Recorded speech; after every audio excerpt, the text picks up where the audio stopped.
Hey guys, what's up? Welcome back to my video, and today we're going to be doing a review of this new prop. This is the RaceKraft 5046 TCS, the triple crane style, and you might recognize the overall blade shape from this guy. This is the RaceKraft 5051 that was pretty popular. Not so much anymore. I mean, it still is pretty popular, but it's not like the hot prop anymore. But you can see overall, hopefully, if we compare the two blades together, the 5046 actually scoops up more aggressively in the beginning, but overall, you can't really, hard for me to show it, but overall it tapers out more. And if we look at it from above, you can hopefully see that it is a little bit thinner of a blade area than the 5051, because the 5051 had really nice top end and around 60-mile-an-hour cruising speed, where it was efficient and just really in control. But they basically took away some of that top end and put it back in the bottom and low end for this prop, because this prop was really good at top, but not so good everywhere else. So that's what this prop is here to fix. Just like other RaceKraft props, it comes in a lot of cool colors. We got the gold here, got the green already on the quad, there's blue, there's purple, there's pink, there's red, so a lot of colors to choose from. There's also a sort of gray and black. Let's just get a quick weight on it. So the prop itself weighs 4.34 grams. So not too bad there. And the 5051 weighs 5.8 grams, so it definitely is a lot lighter of a prop, and it should be, with the lower pitch, the lower advance ratio, it should be easier for the motor to manage and produce less amps overall versus its older brother. That was just a real quick intro on the prop. For the setup I'll be testing it on, this is one of my floss builds. This has the Brother Hobby 2207 2550 kV motors on here. And then we got some other things. We got the SpeedX IS 30 amp flight controller, TBS Unify, RunCam Micro, Hyperlight F4 flight controller in there. And then we got for the battery just a Tattoo R-Line 1300 for this guy. So let's do some testing. Right, here we are for a line of sight flight with the RaceKraft 5046 TCS. So let's turn on the radio and quad here. And I apologize, I know there's going to be a lot of wind noise. It's pretty windy out right now, so I'll try to talk as little as possible here. Let's just get it started up. There we go. Now once again, this is using the Brother Hobby a returner R3 2207 2550 kV motors, and the quad weighs 270 grams, dry without the battery. And this is the punch right here. Let's do a full punch. See, pretty respectable.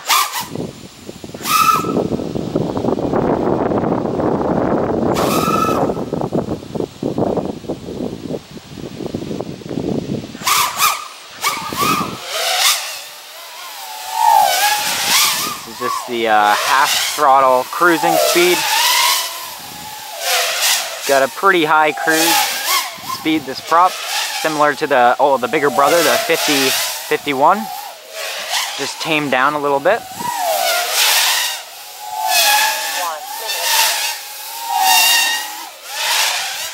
Now let's do some full speed passes. There you go. He's pretty fast, not crazy. Definitely not as fast as the Gemfan 5152 tri-blade, but it's definitely got some good top speed to it. And also lower than the 5051, because this prop just, you know, it tries to take a little bit of top end away compared to the 5051 and give it back in the middle range of the throttle, which it does well. It's just, it balances the prop out, in my opinion, because before the 5051, it was just really top end orientated. It just kind of sucked everywhere else. But this version just balances the whole prop out. It makes it more meaty all around, which I definitely do like.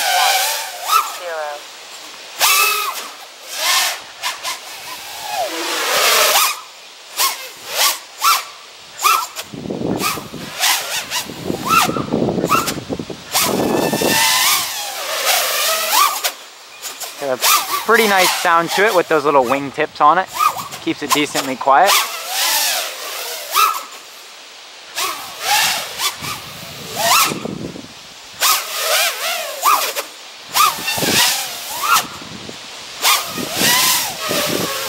Alright, because of the wind, I'll finish there so we don't have to get any more wind noise. So let's move to some FPV. Alright, we got the RaceKraft 5046 TCS for some FPV here.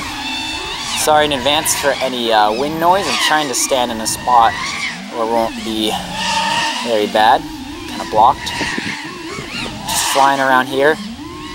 And now I did have to do quite a bit of tuning to get these props to fly nice, because originally on my regular stock tune, it just oscillated terribly when you punch the throttle. And I noticed some other people that have flown these so far, theirs did as well. And I was thinking, well, maybe it's just the props, but I was able to reduce my tune, my P and D games, by basically half. I put them way down to like 4, 3.5, something like that, and for the P, and down to like 19 for the D. And now it flies pretty well. It probably needs a little bit more, but I guess these props just have a ton of control and don't need the extra values, so that'll be something you'll need to retune for. 1 minute. But yeah, they fly, once again, like I said, in line of sight. They just really took a little bit off the top end compared to the 5051 that's popular, and put it back into the middle range. And it just makes it a really nice prop to fly with good power all around, very linear delivery. It doesn't have sort of like a turbo boost at the top. And the RaceKraft says that this is a freestyle and a race prop, and I kind of agree with that. It's not the most efficient, but it's not that bad in terms of amp consumption. 20 seconds. So you can race with it. I'm getting, on this setup, I've been getting, you know, maybe 3 minutes. So, switch to some 9, faster rates. 8, 7, 6, 5, 4, 3, 2, 1, 0. It's just got a nice control feel to it, almost like the Emax Van. Very locked in feeling. Corners pretty well. Once again, nothing special in the top and bottom, yeah. Sort of just an all-around general prop. I don't like these rates right now. Switch back to my race. Probably just about done with this battery though, on these motors. All loot for the kids.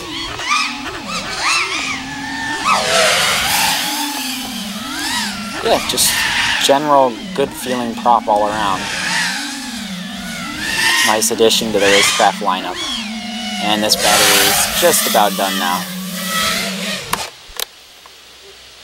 Alright, so I flew about 15 batteries through this prop total on this setup here. Flew most of them on this 2207 setup, but I did fly a few batteries on this guy, which is another floss, but this has the Hyperlight V2 2205 25 22 kV motors, and honestly it didn't perform that bad on these. It just, you could tell it just was a little bit too much prop for this motor, even on a lightweight build. So I'd really say, unless you're at really low kV, like 2300 kV, I'd probably say 2206 motor or above. But in general, it's going to be an easier prop to spin than this guy. In terms of durability overall, the plastic it's made out of is some kind of, I'm assuming, polycarbonate. It's kind of got the frosted plastic to it. I don't know if it's showing up in camera, but it is a very durable plastic. It's pretty stiff and it springs back. However, the tips on the end are, you know, very thin here, and they do tend to bend up, but since there's so little weight on them, that doesn't really make it out of balance.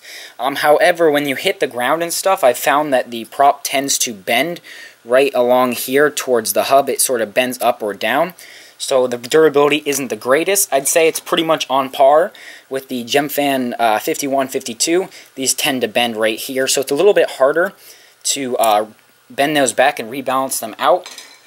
But they're not going to shatter upon impact, so you should be able to keep flying in a race. In terms of how power hungry they are, I don't have a current meter on either of these quads.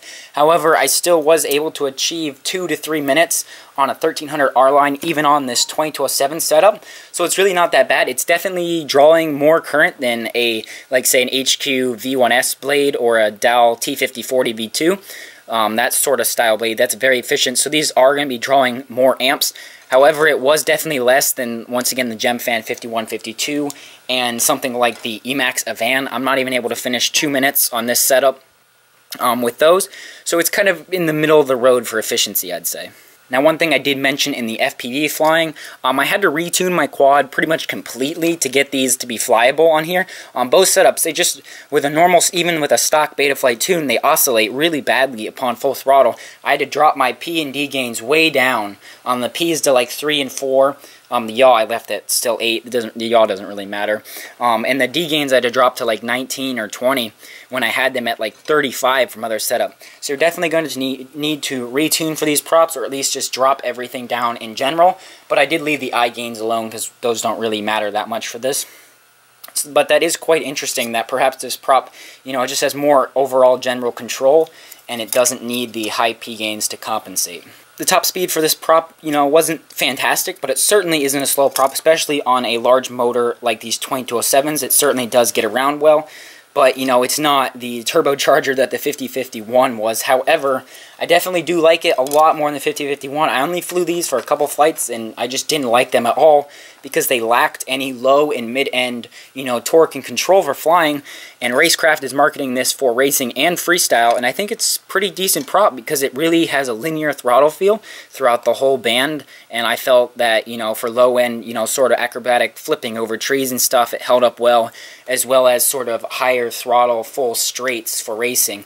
I'm not sure about for racing because you may run into battery issues because it is a little bit more amp heavy. But if you run, say, a 1500, or if you pair it with a, you know, good motor, I think with these 2207 motors, they can handle the prop easily.